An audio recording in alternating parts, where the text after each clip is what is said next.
see God in you. I know that's not something you go around saying, but I do believe it's true.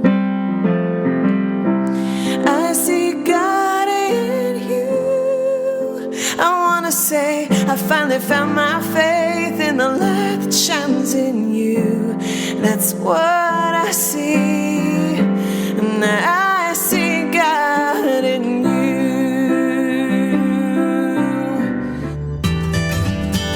Welcome to Along the Way. I'm John Matarazzo, your host and fellow traveler. Thank you for joining me along my way as I try to become more like Jesus every day. In this episode, I'm joined by singer-songwriter and my friend, Lara Landon. Our conversation has really deep moments, and I'm so blessed that Lara was able to play some of her music in this episode. I always have appreciated the sincerity and artistry in her music, and I'm glad that I get to share that with you now. I'll get to our conversation in just a moment, but as always, I want to thank you for listening to Along the Way. I hope that you like what you hear and you subscribe. Please rate and review Along the Way on Apple Podcasts or wherever you're listening. All of my socials and contact links are in the show notes, and you can check out all of my episodes and join my email list from my website, alongtheway.media. I would love to hear from you. I also have a Patreon page if you want to help me to continue to put out these Along the Way episodes. If you'd like to become a Patreon supporter, simply go to patreon.com/alongtheway and select the level. The link to become a Patreon supporter is also in my show notes. And now, here's my Along the Way conversation with Lara Landon. Well, Lara Landon, it is good to have you on Along the Way. Finally, we've been talking about this for quite a while. Actually, you were one of the first people that I told about this podcast because I had in my mind that I wanted to have you do some music on the podcast and maybe even for a theme music and stuff like that. But it's great to actually be able to talk with you. You're out in California and I'm on the East Coast in Pittsburgh, and it's good to see you again. Yes, it's good to be here. I've been kind of following your progress and it's amazing, and I'm excited to do it. So thanks for having me. Yeah, this is going to be a lot of fun. Lara, you've been on the Cornerstone Network for a couple different things. You've been on Real Life and More Than a Song and Living Room Concert and just various different times you've been through. And I've always appreciated your music and just the professional way that you write your songs and you perform and how you tell the stories behind that. And so it's a privilege and an honor to be able to have you on Along the Way. Oh, well, thank you. That makes me feel good. I love Cornerstone, and I remember the way that you guys handle the show and just the prayers before it and just the attitude of everyone really impressed me. So that's why I kept wanting to come back, and we became friends there. And so I just love that, and the spirit of really just, it's all about the truth. It's all about the message and what you're bringing that to your podcast. It's really my honor to do it. Yeah, so we're actually going to have some music in this episode, and I'm excited to have you do some of that stuff. But I really want to hear your story, Lara, of how God has led you. He's led you along the way. You've got a bit of a journey where you travel all over the place, and I know you've got some great stories, but I want to hear how God led you into music, and you've got a great story of how God has developed your family as well. That's probably the most recent development. So that's part of the journey. Well, I was brought up, thank the Lord, in a very stable, godly home. My dad, who is now in heaven, and that's part of my journey, but he was just a picture of the Father's love to me ever since I was little. He just was that man of integrity, and he was from the Middle East. He came here and became a surgeon, and he just was a very integrous man, kind of old-fashioned. So I always grew up, luckily, with that kind of foundation. But when I was a teenager, as all teenagers, well, some teenagers do, I just got really overwhelmed with the questions, the emotions, just, trying to figure out who I was and my identity and where I fit in. And that's where I really met God personally. And I still remember it, sitting on my bed in my room, just having these dark, depressed thoughts, suicidal thoughts, even sometimes. Really? Just the devil trying to attack me the way that I think the devil attacks everyone. And when you're a teenager, you're susceptible to it, and you're prone to believe his lies because you don't have your defenses up yet. You're so trusting and vulnerable. And so the devil was really trying to come in and attack my identity and get me to even like consider suicide. And I remember sitting on my bed and just feeling God's presence and his arms wrapped around me and just saying, follow me, be mine. I'm setting before you life and death. Choose life. And I have a beautiful future for you. And I remember I was 15 and just thinking, yeah, I'm going to stop listening to those negative voices and those voices that I know are from the devil. And I'm going to listen to my Father. And from that time, I started walking with God in a real way, and it started affecting my songwriting and my journaling every night to try to process my feelings. And that led to songs, and songs led to Nashville. And so from that point, it really kind of shifted and shaped my future. But the choice was mine, life and death. And I remember even at 15 years old, being able to choose life and to follow God and to not follow, the darkness and the depression. Yeah. So you were already writing music and very interested in performing at that point. Is that correct? Yeah. Well, I found out that I could sing when this is a funny story I always tell, when I tagged along with my older sister to the production of Annie, and they weren't even going to let me audition. I was 9 years old, but then I did just, because I was there. And I was really shy when I was little. And then this big voice came, the sun will come out. And I got the role of Annie. You weren't even going to do it? I wasn't even going to audition, and then I became Annie. Oh my gosh. That. Where was this? That definitely put me on a path. That was for just a local college production of Annie and in California. And so my mom was like, oh my gosh, we have to get you in singing lessons. And I was in girl groups, and, we would go to Disneyland and perform, or, different theme parks or different malls and always perform with girl groups. And so I was singing, and I loved singing, and I loved performing, and even singing in church and stuff, like special music at church. But then when I was a teenager and started journaling, that's when I went to my upright piano in my room and started writing songs on my own, and being influenced by some of the music my mom had from her days in the 70s, her cassette tapes like Joni Mitchell and Bob Dylan. I still remember listening to those on repeat and and loving those sounds and wanting to copy it on the piano. I can hear some of that influence in your music. Yeah. Really? Okay. Yeah. That's a big compliment. But yeah, that's what started it. Just having so much to process through when I was a teenager, and having a piano, and and that's where it all began.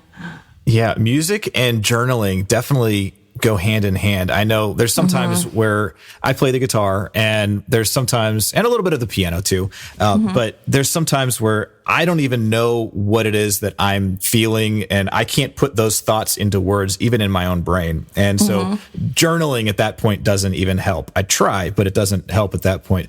But sometimes picking up the guitar or sitting at the piano, and you can just kind of emote with that, and it does help to process, and then those words kind of come.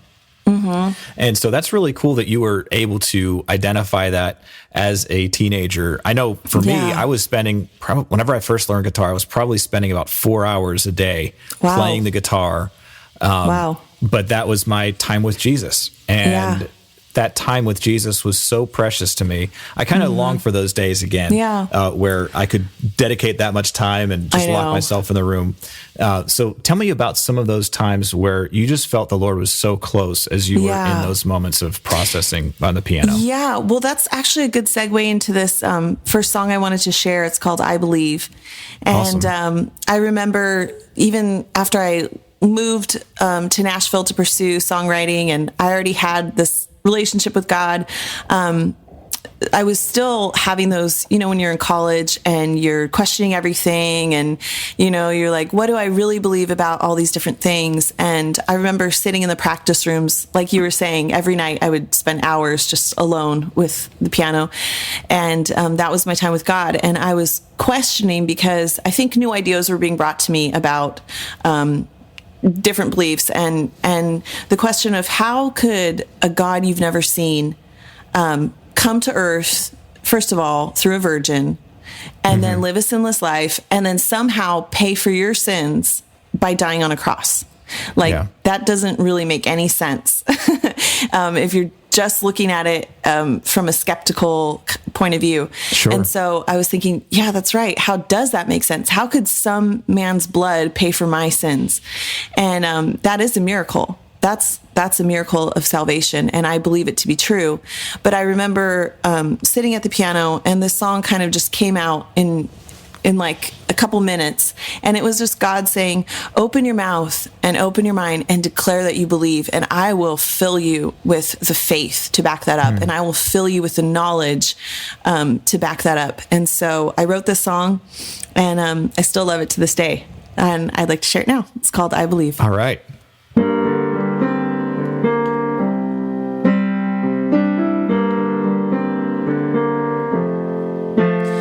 Sometimes I must admit I think I'm crazy for following a man I've never seen and shaping my whole life around some old book. Even so, I believe, and I'll be first in line with all my questions, the ones that haunt me as I lie awake. The why's. Even so, I believe. I believe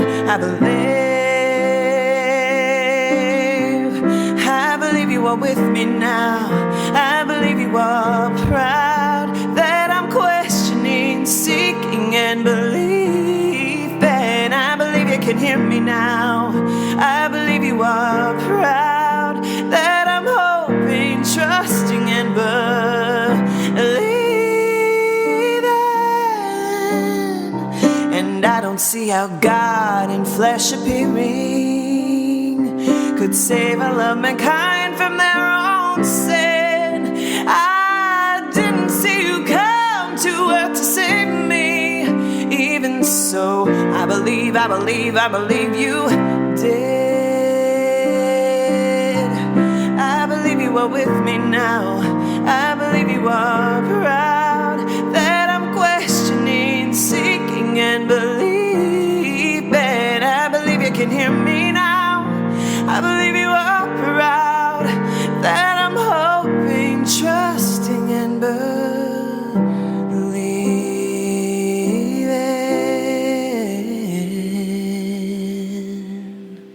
I love that song. Oh, thank you.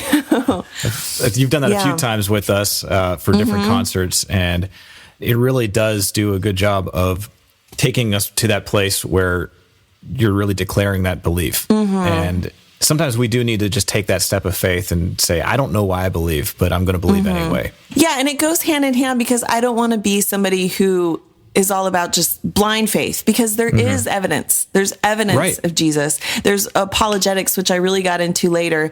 I mean, even science and creation declares that there is a designer, there is a creator, there is a God, and my personal experiences back that up. So there's lots of evidence. Hand in hand with the evidence, there has to be that step of faith. Yeah. And so it's both and, which I've come to. Yeah. That's good. So how has that song ministered to people? Like, what feedback have you gotten from that as you shared that? I mean, I think it's good to be able to air your questions. And besides just, there's a whole worship genre, which I really love worship music, but I also really appreciate the singer-songwriter kind of songs that can question, songs that can just talk about your pain. Like in the Psalms, some of those Psalms don't have answers. Some of those Psalms are just, why, Lord? And, help me, Lord. So I like being able to express just some of the questions, honestly. And I think that's resonated with people through my music. Yeah, that is really cool. I love your stuff. I'm glad that we're going to be able to do more music in this episode. Tell me about some of the other journeys that you've had. You moved to Nashville, you're pursuing music, and now you've got a little bit of not a detour, but just it's different. It's different. Yeah. Because you've got a family and everything, but tell me about like saying, okay, I'm going to leave my family and I'm going to go to Nashville and I'm going to pursue this dream that God's put on my heart. Yeah. Well, I had a lot of encouragement from my family, especially my mom, who was like, yes, you have to go to Nashville. That's where Christian music's made. And I learned a lot more about really myself and just growing up, like in my early 20s, just growing up, doing what I was trying to pursue was kind of hard. It's kind of hard to be putting your heart out there and to be putting your ideas out there and having people or industry people pick them apart or judge them. But I had a lot of, I'm not going to say luck. I had just had a lot of open doors when I first got to Nashville, and I was lucky enough to make my first album with, Grammy Award winning producers and writers. And it was crazy just being able to meet and write with and work with these amazing people. And now looking back, I see how awesome that was. Maybe in the time, I didn't realize it, but now looking back, I'm like, oh my gosh, that was so cool. The way that God let me work with all these people and learn from all these people. But I was still struggling, even though I was walking with God, I was still struggling with, who I was. And I'm glad that I didn't have the kind of success that I wanted in Christian music. I wanted to be like Amy Grant status. But now I see... That's a high mark right there. I know. You're shooting for the stars with that one, Laura. Yeah. Now I see a lot of Christian artists actually deconstructing their faith and saying, I'm sorry that I was so public about my faith and my music, because now I'm questioning things. I no longer call myself a Christian. I no longer believe in this or that. And just this morning, I read from a popular Christian artist that she no longer considers herself a Christian. I think in God's mercy, he held back some of that, mega success so that I could process things privately and so that I could process them as I grew up and matured in my 20s. And so now when I sing things, I've already processed it privately and I'm ready to publicly declare it. And I can't see myself having to go back and recant, the things that I've sung about, because I've processed them with God. So I think in his wisdom and mercy, he held back some of that, mega hit status, even though the doors were open, it didn't click that way. It wasn't the right time. It wasn't the right thing. It didn't click. But now I'm grateful because I was able to mature in my own personal walk. And it also led me to going to the highways and byways. That's probably, something that you might have heard me talk about before. But if I would have had the mega success, maybe I wouldn't have been forced to really look within myself and see that God wanted me to go to the highways and byways, the lowly places, the rehabs, the prisons, the places like that, the shelters, where I was able to share the gospel through music, and I was able to share these songs of hope. Maybe I would have been busy on mega tours or, stuff like that. But I'm so glad and I'm so appreciative of all the places where I got to meet Jesus face to face, in these lowly places where people were just so desperate to hear the truth and hear hope. And so I'm just so grateful for my journey and how God preserved me from the things that I thought I wanted. That's a good testimony right there, for sure. You just talked about the whole highways and byways things and some of those people. I know there's got to be some along the way stories in that. I want to talk about that, but in a little bit later, I want to talk about something that you just alluded to, and that's the whole... I want to see your comments or hear your comments about the people that are deconstructing their faith, and kind of, you also talked earlier about some apologetics and how that's been a big part of your life. I want to talk about that in just a moment, but before we leave the whole highways and byways thing, I want to hear some of those testimonies of some of those interactions that you've had there. Oh my gosh, there's so many thousands of just memories that come to my mind. I mean, just thinking about just the first thing that comes to my head is just a women's rehab in Georgia. I remember doing worship there and sharing some of my song stories. And afterward, I just was like, if anyone wants prayer to receive God, just come, I'll pray with you. And literally every woman in the place lined up and wanted to pray with me. And they all like recommitted their lives to God or committed their lives to God for the first time. And it just makes me tear up because that's so precious. And, you know, truth be told, I didn't get paid for that gig. I was in the middle of Georgia thinking, what am I doing here? You know, and by being able to just share my songs and my own testimony in this place, you know, I'm going to see those women in heaven.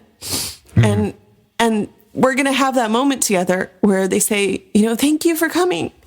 And I'll say, well, it was God because he led me there. And he met us there, even though, you know, it's something I couldn't have orchestrated myself. But that brings me to my life song and the song that I share everywhere I go. And it's called Closer. And so many people just resonate with it because it came from such a place of honesty and vulnerability in my own life. I was just thinking, you know, what am I doing? I feel so far from my goals. I feel so inadequate to be ministering to people when I myself don't have it all figured out. And God was just telling me every day that you don't quit, you win. And every step that you take forward, you haven't gone backward. And you are getting closer. So that's what I tell people when I sing the song, and I want to share it with you guys now. It's called Closer.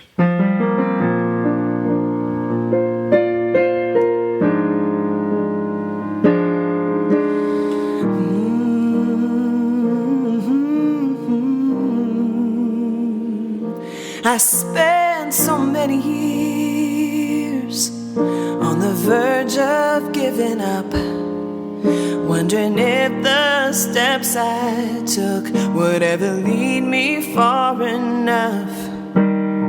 But he's helped me to realize I'm further than I once was. I just keep saying out loud, I'm getting closer, closer to you, Lord. I haven't seen you,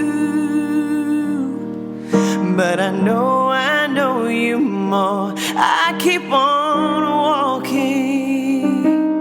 still have miles to go. But as I look back on my long and narrow road, I'm getting closer.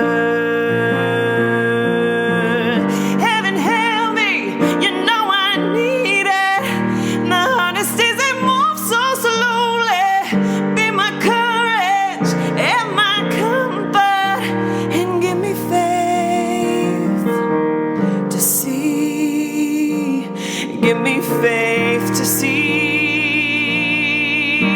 oh, and give me faith to see.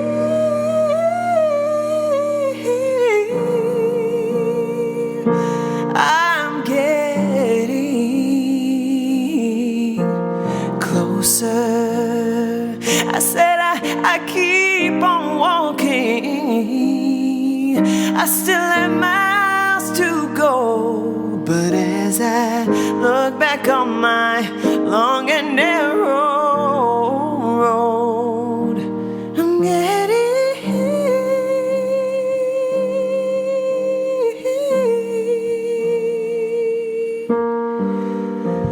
closer.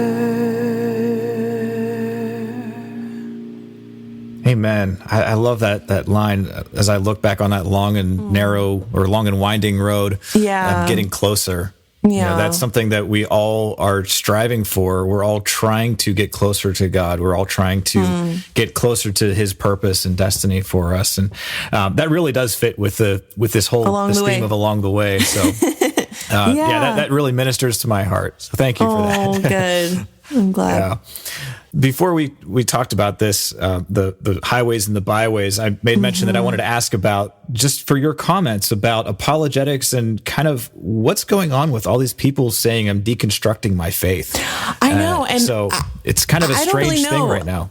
I heard about it first with Rob Bell. He was popular. And then Gungor, and I don't want to name names, and I don't know exactly who's deconstructing their faith. And I think it's good to look at your faith. Like, why not? It can stand. Absolutely. A faith can be tested. Yes, it can be tested, and it will be tested by the trials of life. But I almost feel like it's a spiritual thing. That's not just questioning. It's more, it almost feels more prideful, or it's coming from a place of offense. And when we're offended by God and we lash out in our questions from a place of pain, I feel like it's really easy for the devil to come in there because he knows scriptures better than we do. That's true. He's been around for, all the time. Eons, and he can really twist us when we're in our pain. And maybe that's just the message. If there's something good to take away from this, it's okay to question, and your faith can be tested. But when you question and you come to you build your new life and you build your new foundation, because that's what this deconstructionist thing is about. It's about deconstructing and then rebuilding. But you can't rebuild on a place of pain, and you can't rebuild a whole new set of beliefs out of a place of hurt. An artist that came out today and said that she's no longer a Christian, it seems from what she shared that it's out of a place of pain and out of trauma and fear, which a lot of Christians might have felt, maybe if they were being bashed with hell over their head, in their youth group or growing up or by their parents, that if you do this, you're going to go to hell, and hell is a fiery place, and, just maybe bashing them with hell. Maybe that caused trauma to where now later in life, you're like, wait a second, do I really believe this? Or was I just traumatized into accepting God because I was afraid of hell? Yeah. And that's something I can't relate to, because I wasn't really bashed with the fear of hell. I was drawn to God's love when I was a teenager. So it was like a moth to a flame. I was drawn to his love. I wasn't running away from hell out of fear. So I don't know what that's exactly like to want to deconstruct your Christian faith and reject the notion of hell, even though it is scriptural that there is hell, and reject all these things based on your emotions, and build a new life based on those wounds, and build a whole new faith system based on some of those wounds, and almost like I don't like that I felt this way, so I'm going to go this way. And that's not really out of a place of humility and where we'll really be able to build our life on a rock, which is Jesus. We meet him when we're broken on the rock. We're humbled at the cross. That's where we can build a life that will stand, not when we're building it out of our wounds. That's just my understanding. I really don't. I'm not like an authority. I was just interested in your comments about that since it came up, and that's something that it'll lead us into this apologetics part, because I think that is such an important thing. Because for me, when I was 15 is when I had my crisis of faith for myself, and so my thought process was, okay, sin is fun. If God's not real, then there's no consequence for sin. But if God is real, then there's a consequence for sin, and he probably has a better plan for my life than I do. And so that kind of set me on a search. And I'm so grateful for the men and women that God has put in my life that provided books for me, provided just a listening ear to field my questions and to point me in the right direction. And I thank God for people like Josh McDowell that are authors that, that book, More Than a Carpenter, is such a small little book that it only takes maybe an hour or so to read. But that was a life-changing thing for me. That really helped build that foundation where I could say, okay, I know that this is true. I accept that. I believe that. I know that Jesus is God and that he died on the cross for me, and I can build my foundation. I can build on that foundation. Tell me about how apologetics has affected your life. Well, it's almost a touchy subject right now because we all know about Ravi Zacharias, and I don't want to get all into it, but he really, his teachings really, really helped me whenever I was facing, a hard question, say about homosexuality or about, just the legitimacy of the Bible itself. I would Google and listen to his teachings, and they would really strengthen my faith, and they still do. Yeah. And it's still, the truth is truth. And I posted this the other day. The truth is truth, whether Satan says it or whether God says it. It's still true. Satan, of course, will twist it, but, the truth is truth. And so Ravi Zacharias had a huge influence on that, but others too, like Lee Strobel and The Case for Christ. And my dad would always say, and he was a brilliant surgeon, he would just say, you just look at an eyeball, and just the intelligent design that would have to all come together for you to be able to see and for it to register in your brain. And for, it's mind boggling. It takes way more faith to believe that random explosion created such intricate detail. It takes way more faith to believe that than to believe that there was a creator. And then once you believe that there's a creator, then you say, well, who is the creator? And the Bible and the Christian Bible offers such a strong case for who the creator is and what he's like. So that all helped me, build my faith. It's a building, line upon line, truth upon truth. And I used to, when I was searching, would just say, I don't have two truths to rub together. I don't have two building blocks to even put together. And so when I started to listen to people like Ravi Zacharias, I said, okay, fine. I can acknowledge that this block is true, and I'm going to put it down. And nothing's going to move it. And then I'm going to put the next block, and then I'm going to put the next block. And that's why I think it's so dangerous that some Christian leaders now are saying, I'm tearing down everything, and my first block is going to be how I feel.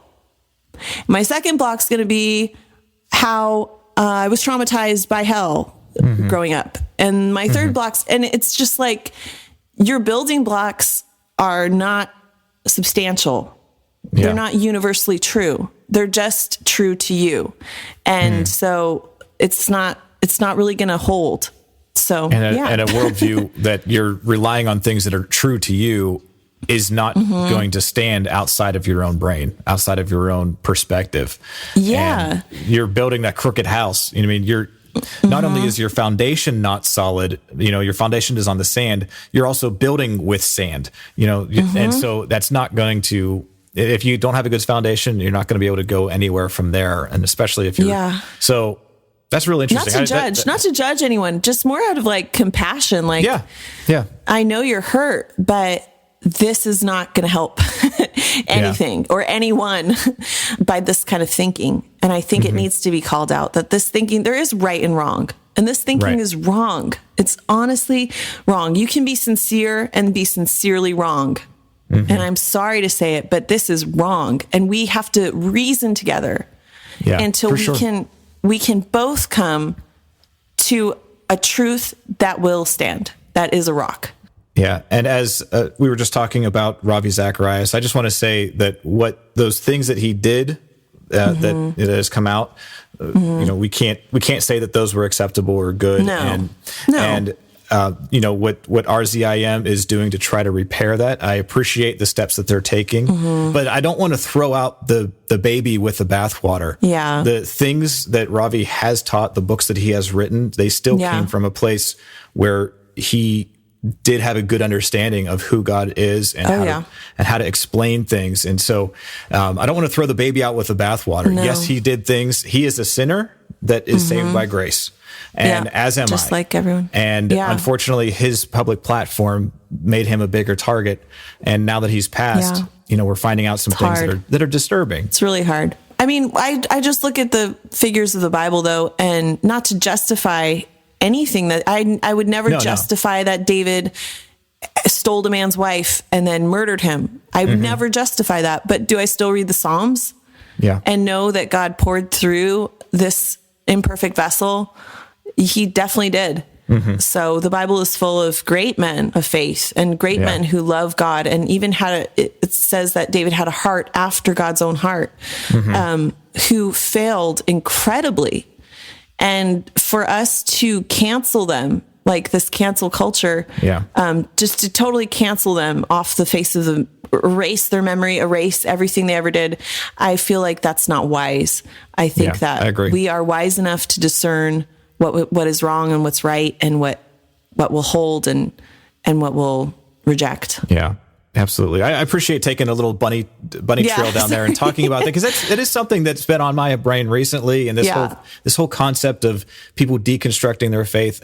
I've had friends that have publicly said that they are deconstructing their faith and they don't know what they believe anymore. And I want to say that it is okay to question and to have those thoughts and to kind of go through that process, but make sure you're doing it in a safe place, when you're surrounded by people that love you, that love the Lord, that don't want to see you throw everything away because you're feeling strange, for a season of time. That's really good advice. Yeah. Thank you. Do it in a safe place. do it in a safe place. Yeah.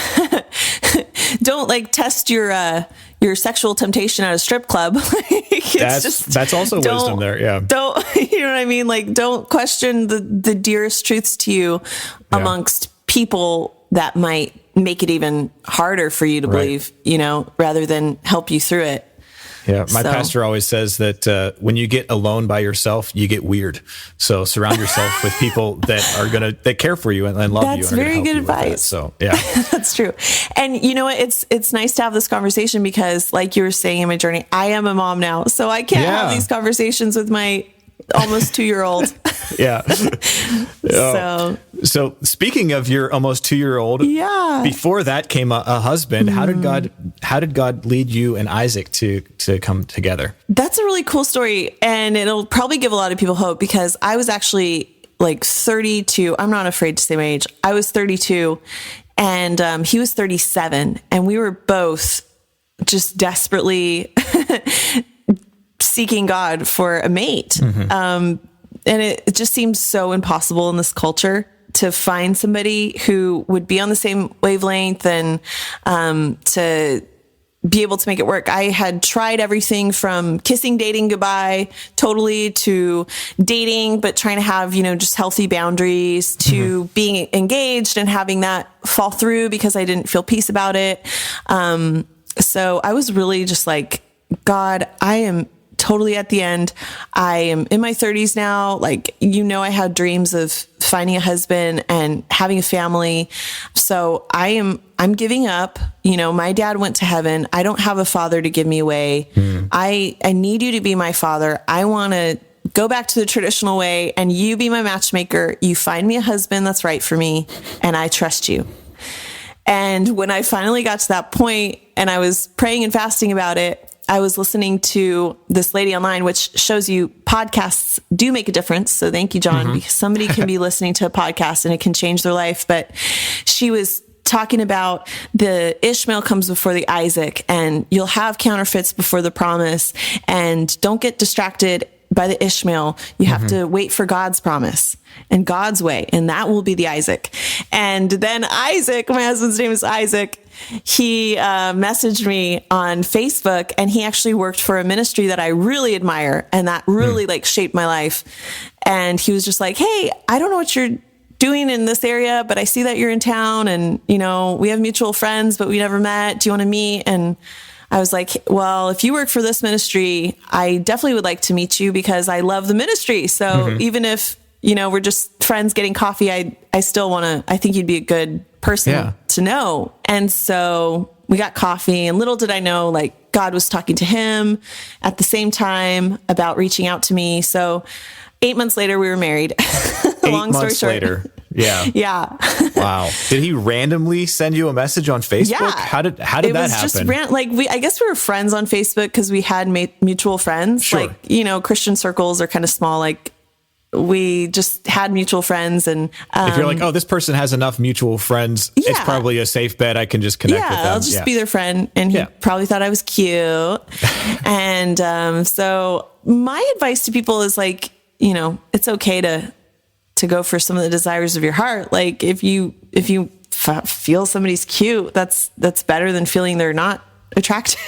That's very smart, Laura. That's very good wisdom right there. That's a free nugget right there. So he just reached out because God was actually, he was having coffee. He was in town for a few days because he traveled a lot, and God was just telling him, like, just impressing on him, like, she's here. And he was like, who's here? And he just felt like God was saying, your wife, she's here. And then he was online and he saw that I was right in the area and we both were in the same area. And so he felt like that was kind of encouragement to ask me to get coffee, that we were both in the same area. So it just started out as friends. And I was just like, God, I am not even going to like date or whatever until I feel like you're telling me this is my husband. Cause I rebuke the boyfriend thing. I'm not going to have another boyfriend. I'm going to have a husband. Yeah. And so when he met my family, I met his family, we both were like, yes, we could definitely see marrying each other. And God like confirmed it multiple times. And then I was like, yeah, you can be my future husband, not my boyfriend. You're my future husband.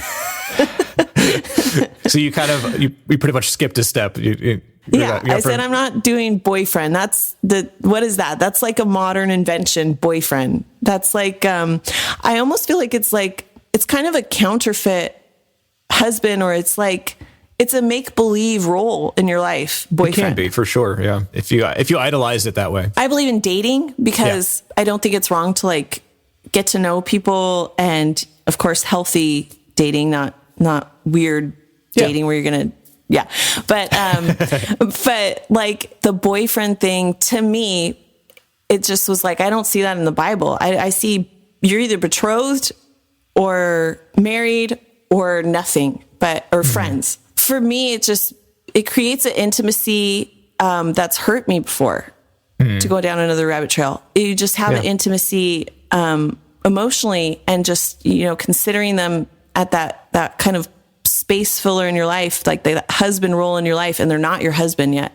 And so for me as a woman, I just feel like I was not going to do that again. I was going to either have a friend or have like a betrothed, and it worked for me. So 8 months later, you guys got married. And where did you get married? In Hawaii. You got married in Hawaii on the beach, right? Yeah, on the beach, just a small ceremony. And so we go back every year and get to see where we got married. And now your little one goes with you too. Yeah, it's a really sweet answer to a lot of years of prayer and wondering how on earth to get married in our culture, in our day and age. So finally. Yeah. Praise the Lord for that. So how has being a wife and now a mother affected your music? Well, I'll tell you the truth. It's a lot harder now to get anything done because I love being with her, and I'm with her 24 hours a day. And she's like very high demand. And so I try to get things done when she's napping or when I put her to bed for the night. But it's really hard. That's been my biggest struggle. It's just like, how do I reconcile where I used to go to the highways and byways and, go here and there and be able to minister anytime, any place, and travel anywhere. And now it's like so hard to try to coordinate even like this podcast, I have to like make plans ahead of time, but I love it and I wouldn't trade it for anything.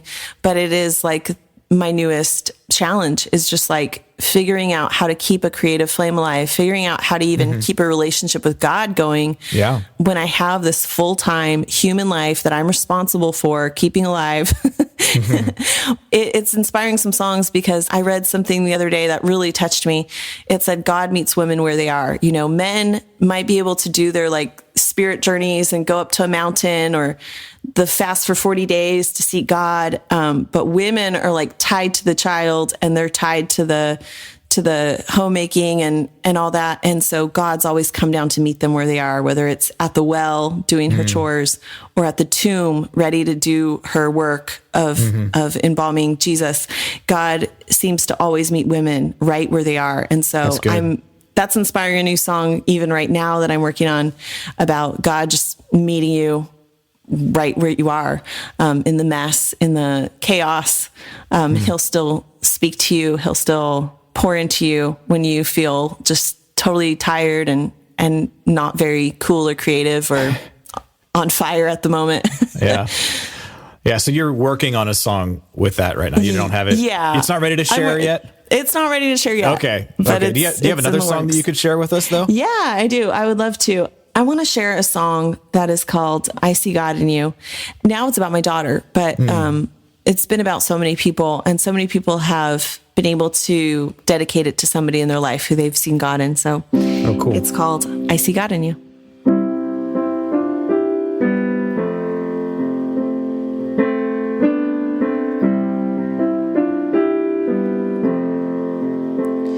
There's something different in your eyes, something honest in the way you speak.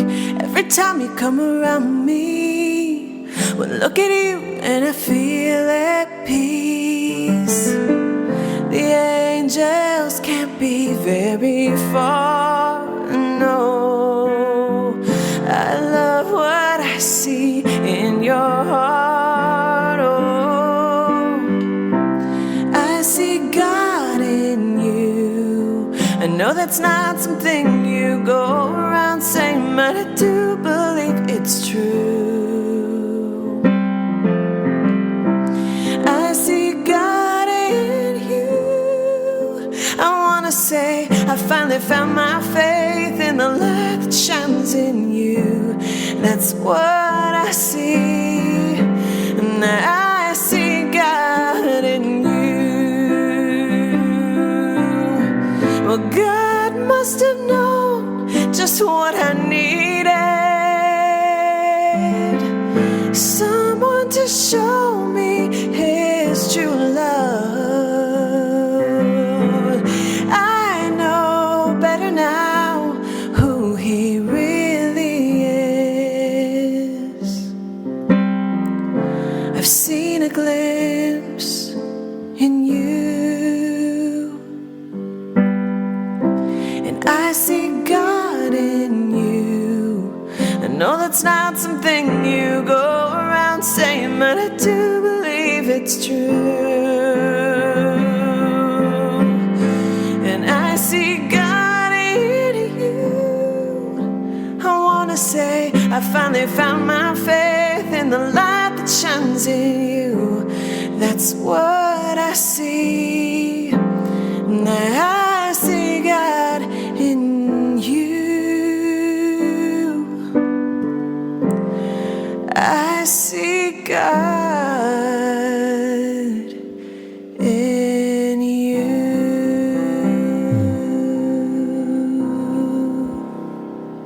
Wow.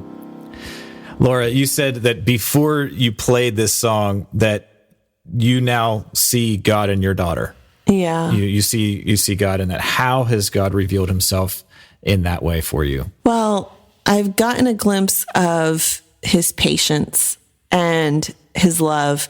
You know, I spend so many hours of my life just patiently dealing with her emotions and dealing with her, you know, where she's at with her understanding and dealing with her right where she is. And just loving her so much, so completely, just because she's mine, just because she's a part of me. And it's not based on, you know, if she's having a little temper tantrum or if she's being sweet. You know, of course I enjoy the sweet moments, but when she's having a temper tantrum, I'm not, you know, wanting to condemn her. I'm wanting to reason with her and calm her down and get her to be sweet again. That's what I really want. And so I just get a glimpse of more of just how patient God is with me and just how much He loves me just because I'm part of Him and just because I'm His daughter. So I've always known that, but there's like a new level of mellowness and patience that you have to come to when you're dealing with a baby. And so I'm learning a lot about that. That's cool. That's cool. Yeah. That's interesting. As you were playing that song, I was just thinking that you wrote that a while before your daughter came along. But I'm sure that as, more things unfold and there's another level of revelation of who God is, that song that you wrote with your limited knowledge and understanding has come to mean a lot more. And that's really cool because I think that's how God works. God speaks so many times to me, God speaks in layers where he could say one word, but it means like 5 different things on different levels. And it speaks to the core of my being. That's so good. But Laura, as we're coming to a close in this episode, I don't want to forget to ask you, I'm just enjoying some of these, some of your songs and the stories behind that. And I'm enjoying our conversation greatly, but I don't want to miss the opportunity to ask you about some along the way moments in your life. As the disciples were walking with Jesus on the road to Emmaus, they just had no clue that it was him until they sat down at the table. Jesus blesses the food, breaks the bread. They realize that it's him, and then poof, he's gone. And in Luke 24:32, they turned to each other and said, weren't our hearts burning within us along the way as he was revealing the scriptures to us? There's so many times, Laura, that we're so busy in life that we miss that Jesus is right there with us. But as we look back, we can recognize that. And I want to learn from those moments. Where's a time in your life that you look back and you say, man, my heart was burning, but I didn't realize it there, but I see it now? That's a good question. And the first thing that comes to my mind is just when my dad unexpectedly passed in his sleep. And I was so close to him, like a daddy's girl. And I got the call that he passed away in his sleep, and I just couldn't believe it.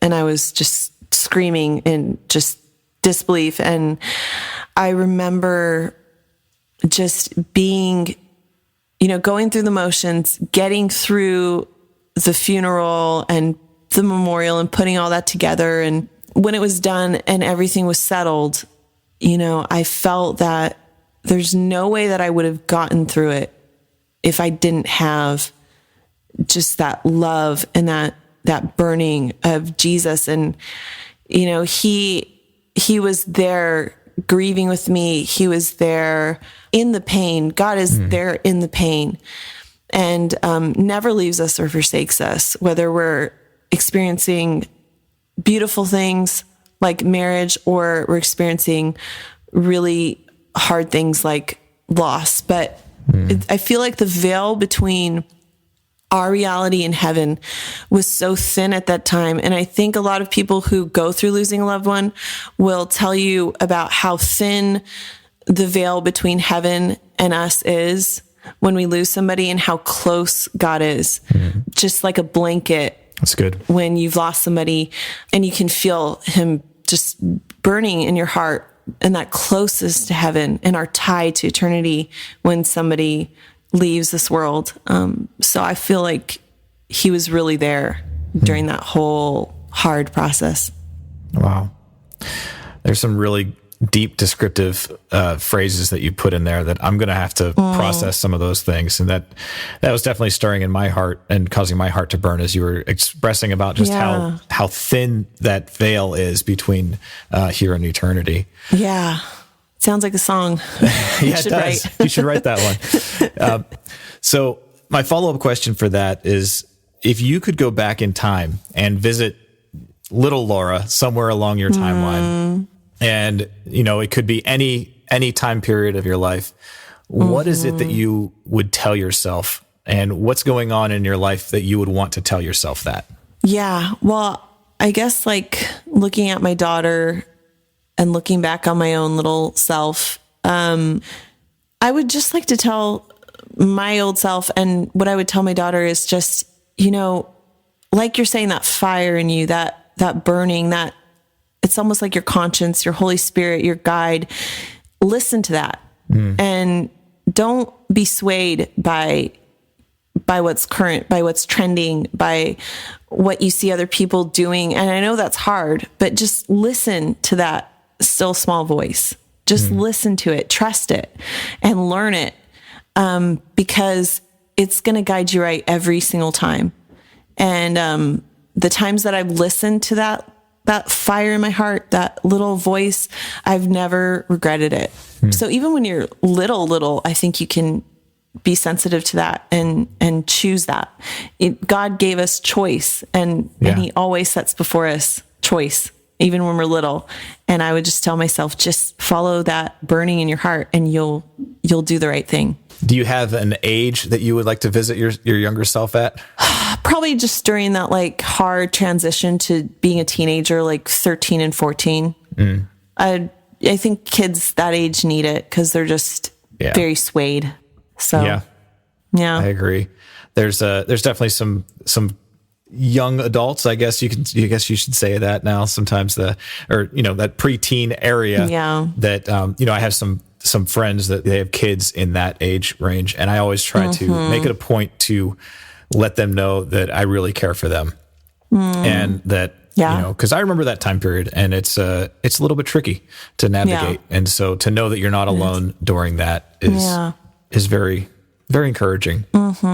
So could I ask you, do you have any more songs that you're prepared to share before we close out? I could close up with one last one, and it kind of sums up everything. Yeah. It's called There Is Grace.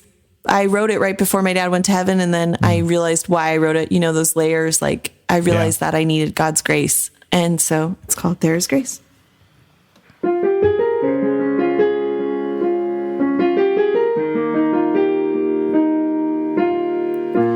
Could it really be that simple?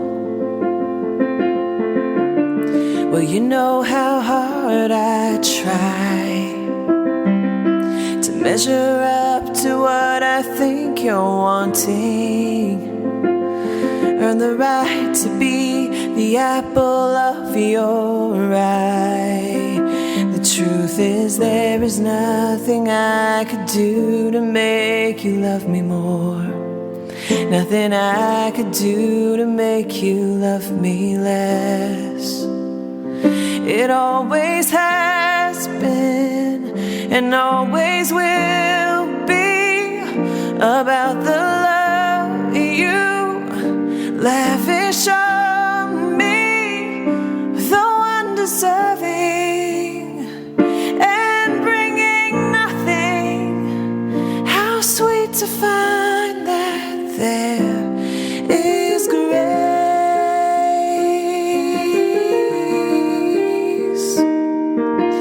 Teach me how to rest here in your presence, more than just a moment or two, and let your grace become a revelation, so that every step I take is in this truth, that there is nothing I could do to make you love me more. Nothing I could do to make you love me less. It always has been and always will be about the love you lavish on me, though undeserving, and bringing nothing. How sweet to find there is grace.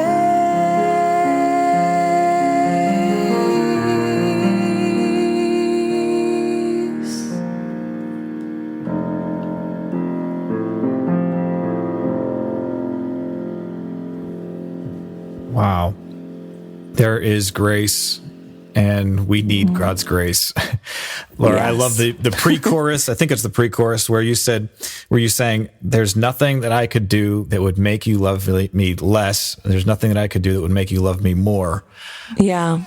That covers everything right there. That really, really does.